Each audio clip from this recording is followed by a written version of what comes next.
Volevano vedere a tutti i costi una partita della Coppa d'Africa, ma la televisione non la trasmetteva e con gli operatori della cooperativa Integra di Vittorio Veneto che li ospita è nato un litigio, al punto da far intervenire i carabinieri. È accaduto sabato e, malgrado si tratti di un aneddoto curioso, dimostra una volta ancora come l'accoglienza dei profughi in arrivo da Sicilia e Calabria non sia affatto semplice. In Veneto ne stanno arrivando altri 210, malgrado i prefetti abbiano ribadito che posto non ce n'è più.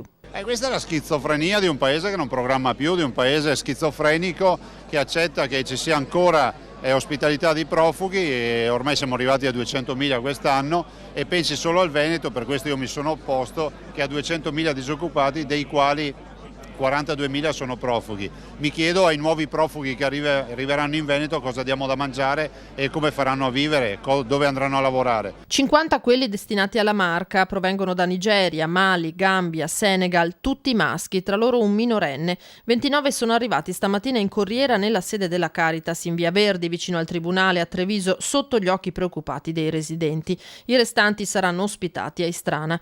Una contabilità che cambierà giorno dopo giorno. Nelle strutture non sono obbligati a rimanere.